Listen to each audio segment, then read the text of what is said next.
Om Shanti.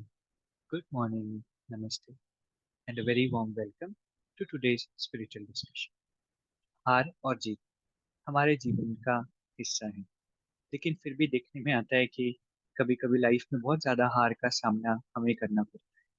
और कुछ लोग होते हैं जो कई बार कम मेहनत भी करते हैं, कई बार लकी भी होते हैं और बहुत ज़्यादा छोटी-छोटी चीज़ों में सक्सेस भी मिलती है। तो आज हम इसी बारे में सीखेंगे कि प्लान बी हमारा क्या हो जब हम लाइफ में सक्सेस को नहीं प्राप्त कर पाए। तब हमारा प्लान ऑफ एक्शन, तब हमारी स्थिति, तब हमारी एक्टिविटी क्या हो और कैसे लाइफ में सक्सेस को हम अट्रैक्ट करें। हमें गाइड करने के लिए कमल भाई जी साथ में जुड़े हैं। कमल भाई जी का आज के सेशन में बहुत बहुत स्वागत है। ओम शांति भाई जी, good morning and very warm welcome.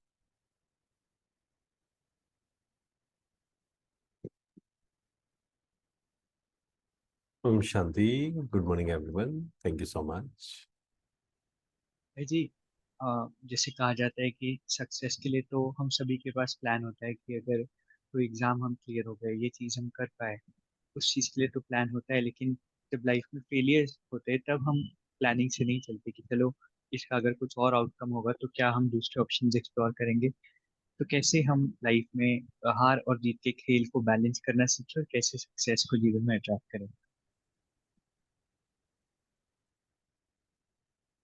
बिल्कुल देखिए, सफलता एक ऐसी चीज है जो हर इंसान चाहता है जीवन में, है ना। असफल कोई भी नहीं होना चाहता। अगर देखें तो एक छोटा बच्चा भी है, अगर वो चाहे पढ़ाई कर रहा है या फिर कुछ भी नया सीखना चाहता है, चलना भी सीखना चाहता है, वो सफल होना ही चाहता है एक्चुअल में।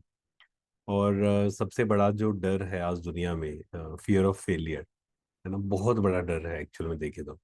और बहुत सारे केसेस में ऐसा होता है कि फियर ऑफ फेलियर के कारण ही हम जितना अपना दे सकते हैं 100%, वो नहीं कर पाते। जैसे मान लीजिए कोई स्टूडेंट है और वो उसका कॉम्पिटिटिव एग्जाम है, उसने बहुत पढ़ाई की, लेकिन जिस दिन उसका एग्जाम है उससे पहले उसको एनजाइटी हो रही है, उसको टेंशन हो रही है, डर लग रहा है रिजल्ट्स का। और बहुत सारे केसेस में आता है, बहुत सारे स्टूडेंट्स बताते हैं कि जब एग्जाम दे रहे होते हैं तब इतना फियर कई बार आ जाता है कि हमें पता होता है, हमने पढ़ा हुआ है, वो याद ही नहीं आती है वो चीज़। और जैसे एग्जाम पूरा होता है वो याद आ जाता है कि ये तो ऐसे था, है ना। तो फियर ऑफ फेलियर ऐसे ही इंटरव्यूज में बहुत स्टूडेंट्स के साथ ये होता है कि इंटरव्यूज देने गए, पता है चीज़ें, बट उस समय बोला नहीं जा रहा है, उस समय कंफर्टेबल नहीं है, कॉन्फिडेंट नहीं है कि पता नहीं सही है गलत है। पता भी है, पढ़ा भी हुआ है, फिर कहते हैं पता नहीं, शायद कंफ्यूज है, समझ नहीं आ रहा है क्या चीज़ है। ऐसे ही किसी भी स्पोर्ट्स में आप देखिए, कहा जाता है कि जो क्रंच मोमेंट्स जो होते हैं या फिर जो ऐसी सिचुएशंस होती हैं, उसको कितना, जो प्रेशर है उसको जो ज्यादा हैंडल अच्छे से कर पाता है, वो उसको सफलता मिल जाती है ना। और तो अब सफलता या फिर जब हम कहते हैं ना फेलियर, तो उससे हम कैसे जीते, फियर ऑफ फेलियर जो हम बोलते हैं, उसकी विधि यही है, इस बात को स्वीकार करना कि जीवन में फेलियर्स भी आने हैं। कई लोग, अभी एक बहन आए थे, तो उन्होंने कहा कि मेरे अंदर ना इतना डर है, क्योंकि बचपन से फर्स्ट सेकंड ऐसे था। तो उनको था कि मेरे को इतना डर है 12th के बाद कि ना मैं फेलियर नहीं देख सकती हूँ, मतलब मुझे एग्जाम्स की प्रिपरेशन करनी है, बट मुझे ये है कि मुझे फेलियर पसंद नहीं है। तो कई बार क्या होता है, जब हमें वो चीज़ पसंद नहीं है, तो फिर वो अंदर इतना ज्यादा डर इकट्ठा हो जाता है ना। तो failure is also a part of life, इस बात को बहुत अच्छे से समझे। जीवन में सुख दुख हार जीत, योगी की निशानी जो बोलते हैं ना, सुख दुख हार जीत, निंदा स्तुति, दोनों में एक समान। तो जीवन में असफलताएं आएंगी, बट अब मेन ये बात किस बात पे डिपेंड करती है, या मेन चीज क्या है कि उस फेलियर से आप कैसे डील करते हैं, उससे कैसे बाहर निकलते हैं, उससे कैसे सीखते हैं, और फिर उसको कैसे आगे यूज कर सकते हैं। That is the main thing. ऐसा नहीं कि फेलियर्स नहीं आएंगे, बट उससे हम सीखते हैं या फिर हम उससे नीचे गिर जाते हैं ना। कहते हैं ना कि मुसीबत सब पे आती है, कोई बिखर जाता है और कोई निखर जाता है। तो फेलियर्स आएंगे, उसमें निखर भी सकते हैं, और कई लोग फिर बिखर भी जाते हैं। वेरी ट्रू भाई जी। और कितने सारे इंस्टेंसेस हम अपनी लाइफ में देखते हैं कि फियर ऑफ फेलियर की वजह से हम अंडर परफॉर्म करते हैं या किसी को देखा होगा जो अंडर परफॉर्म करते हैं। इसलिए जो भी आउटकम है उसको जब हम एक्सेप्ट करेंगे तो हम प्रेजेंट मोमेंट में अपना बेस्ट दे पाएंगे। भाई जी, कई लोगों का ये मानना होता है कि आप पॉजिटिव सोचिए बस। आउटकम फिर आपके फेवर में आएगा। फॉर एग्जांपल हमारा इंटरव्यू है, तो हम प्रिपेयर करें ना करें वो तो अलग मैटर है, लेकिन बस पॉजिटिव हमें सोचना है कि हम हो ही जाएंगे। तो ऐसे हम सक्सेस को अट्रैक्ट कर सकते हैं। ऐसे एग्जाम के भी केस में बात की जाती है। तो ये किस तरह से लॉ ऑफ अट्रैक्शन सक्सेस और फेलियर में वर्क करता है। बिल्कुल, देखिए अगर इसको हम एक एग्जांपल से लें, मान लीजिए क्रिकेट मैच से एग्जांपल लें। दो टीम्स हैं आपस में खेल रही हैं, ठीक है। अब एक टीम के जो मेंबर्स को सिखाया जाता है कि आपको पॉजिटिव सोचना है कि जीतेंगे ही, कुछ भी हो जाए जीतना ही है, राइट। और दोनों टीम अच्छी हैं, मतलब दोनों कॉम्पिटिटिव हैं और दोनों का जो स्ट्रेंथ है ऑलमोस्ट सेम है। अब क्या जो पहले वाला सोच रहा है कि मैं जीतूंगा जीतूंगा जीतूंगा, क्या हमेशा जीतेगा? है ना, ऐसा तो पॉसिबल नहीं है ना। हार जीत, इस बात को बहुत अच्छे से समझे। लाइफ भी क्या है, एक गेम है। इसमें भी हार जीत मिलेंगी। जैसे मान लीजिए हम इंटरव्यू की तैयारी कर रहे हैं, आपने बहुत अच्छे से तैयारी भी की मान लीजिए। अब कई लोग क्या सोचते हैं, हम तैयारी भी ना करें फिर भी हो जाए लॉ ऑफ अट्रैक्शन से। वो तो होगा ही नहीं, 100% है। लेकिन आपने अच्छे से तैयारी की, सब कुछ किया, लॉ ऑफ अट्रैक्शन भी आपने अच्छे से किया, पर फिर भी इस लॉ ऑफ कर्मा को भी समझें अच्छे से। है ना, कहाँ होना है सिलेक्शन, किस कंपनी में आपको जाना है, वो लॉ ऑफ कर्मा पे भी डिपेंड करता है, कहाँ आपका कार्मिक अकाउंट है। जैसे एक ब्रदर आए तो उन्होंने कहा कि मैंने ना एग्जाम की तैयारी की, और किसी ने मुझे कहा कि आप सोमान की प्रैक्टिस करो, सफलता मिलेगी 100%। तो कहते मैं सुबह सुबह 15 मिनट करता था, शाम को 15 मिनट करता था, और मेरा सिलेक्शन नहीं हुआ। इससे अच्छा तो वो ना करता तो अच्छा था, 15 मिनट में और पढ़ लेता, शायद सिलेक्शन हो जाता, उन्होंने कहा। तो हमने उनको यही समझाया कि पहले लॉ ऑफ कर्मा को ध्यान से समझिए साथ साथ में। निश्चित तौर पर अब कई लोग पूछते हैं कि लॉ ऑफ अट्रैक्शन काम करता है या नहीं करता है, पॉजिटिव थॉट्स काम करते हैं नहीं करते हैं, निश्चित तौर पर करते हैं। क्योंकि जब हम पॉजिटिव क्रिएट करते हैं, पॉजिटिव अट्रैक्ट करते हैं, नो डाउट। लेकिन इसका मतलब ये नहीं है कि हमने सोचा कि मेरा इंटरव्यू क्लियर हो जाएगा हो जाएगा हो जाएगा और हो जाएगा। चांसेस बहुत बढ़ जाएंगे। क्यों बढ़ जाएंगे? क्योंकि आप कॉन्फिडेंट हैं, आपने अपना काम किया 100%। लेकिन साथ ही साथ लॉ ऑफ कर्मा को समझें कि आपके लिए जो अच्छा है, आपका जो कार्मिक अकाउंट्स है जिस कंपनी में या जहां भी जाना है ना, उसके अकॉर्डिंग चीजें होंगी। तो हमें कर्म तो करना है, मेहनत करनी है, कॉन्फिडेंट भी होना है, पॉजिटिव थॉट्स भी क्रिएट करने हैं। बट पॉजिटिव थिंकिंग और राइट थिंकिंग, एक होती है विशफुल थिंकिंग, है ना। तो पॉजिटिव थिंकिंग जब बात करते हैं ना, उससे अच्छा शब्द वैसे राइट थिंकिंग है। सही सोचना, सही सोचना क्या है कि हम पढ़ाई करें, इंटरव्यूज की तैयारी करें, हो जाएगा सिलेक्शन।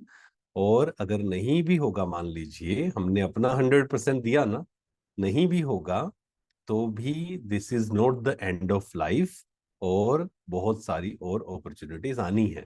अगर आपने मेहनत की है, एक में सिलेक्शन नहीं हुआ, दूसरे में हो जाएगा, तीसरे में हो जाएगा, होना 100%। तो इसको कहेंगे राइट थिंकिंग। तो एक्चुअल में पॉजिटिव थिंकिंग से ज्यादा जो अच्छा शब्द है ना, वो है कि सही सोचना है हमें, राइट थिंकिंग। वेरी ट्रू भाई जी। तो पॉजिटिव थिंकिंग को भी हमने क्लियरली समझा, और उससे बेटर होता है कि राइट थिंकिंग क्या है किसी सिचुएशन में, ये इम्पोर्टेंट होता है। और लॉ ऑफ अट्रैक्शन कैसे काम करता है ये भी हमने सीखा। भाई जी एक एग्जाम्पल लेते हैं। मान लीजिए कि हमारे घर में रात में बर्तन गिरने की आवाज़ आई किचन से, और वहाँ पर एक थॉट क्रिएट करना कि नहीं कोई नहीं है, कुछ नहीं है। क्या ये पॉजिटिव थिंकिंग है?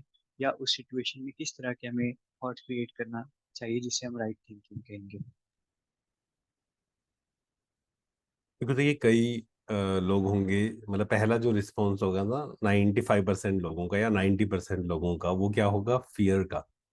हम्म, कि कहीं कुछ है तो नहीं, है ना। कई लोगों को आएगा कहीं भूत तो नहीं है, किसी को आएगा कहीं चोर तो नहीं है। तो फर्स्ट रिस्पॉन्स ज्यादातर लोगों का एक्चुअल में ये चेक करने का बहुत अच्छा तरीका है कि जब ऐसी कोई चीज होती है, फर्स्ट थॉट मेरे अंदर क्या आता है। अगर फर्स्ट थॉट नेगेटिव आता है, मान लीजिए किसी का फोन आया, पहला थॉट आ रहा है नेगेटिव, कि जरूर इसलिए आया होगा, दैट मीन्स हमारा जो संस्कार बन गया है ना, वो नेगेटिव सोचने का बन गया है ज्यादातर लोगों का। तो इस सिचुएशन में अब क्या करें हम, मतलब कैसे पता लगे हम positive thinking, right thinking, negative thinking, या हमारी पर्सनैलिटी कैसी है, पॉजिटिव पर्सनैलिटी है या नेगेटिव पर्सनैलिटी है। तो इस सिचुएशन में पहली बात तो जो पॉजिटिव थिंकिंग या राइट थिंकिंग वाला व्यक्ति होगा वो डरेगा तो नहीं, बिल्कुल, है ना। वो कहेगा ठीक है, देख लेते हैं क्या है कैसे है, और उससे डील करेंगे जैसी जो सिचुएशन आएगी। लेकिन जो नेगेटिव थिंकिंग वाला होगा वो क्या करेगा, वो डर क्रिएट करना शुरू कर देगा कि कोई शायद भूत है, कोई नेगेटिव चीजें हैं। वो अपने अंदर ही अंदर कुछ ना कुछ सोचता रहेगा, सोचता रहेगा। तो ये हमारी एक्चुअल में थिंकिंग पे डिपेंड करता है। और आध्यात्मिकता का मतलब ही एक्चुअल में क्या है कि वो जो नेगेटिव बायस है ना, या नेगेटिव सोचने का संस्कार है, उसको शिफ्ट करना है हमें पॉजिटिव सोचने में, राइट थिंकिंग। वेरी ट्रू भाई जी। तो बहुत क्लियरली हमने समझा, क्योंकि कई बार हम क्लैरिटी से समझ नहीं पाते कि किस तरह के थॉट्स हम क्रिएट करें। आज हमने पॉजिटिव थिंकिंग के बारे में सीखा, कैसे हम फेलियर से डील करें इसके बारे में सीखा। कल हम फिर स्पिरिचुअल डिस्कशन के लिए साथ में जुड़ेंगे। आज के इस खूबसूरत सेशन के लिए आप सभी का, परमात्मा का और भाई जी का बहुत बहुत शुक्रिया। ओम शांति भाई जी, thank you very much. Om Shanti, thank you very much. अभी हम 2 मिनट के लिए मेडिटेट करेंगे। पूरा ध्यान खुद पर। मैं शक्तिशाली आत्मा हूँ। I am a powerful being.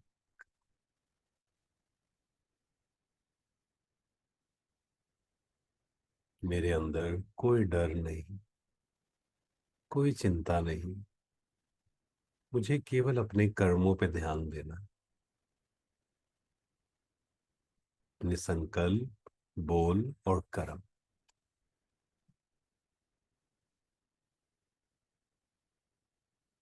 उसके अलावा कोई चिंता नहीं। क्योंकि अगर मेरे कर्म श्रेष्ठ है तो मेरा भाग्य सुंदर होना ही है।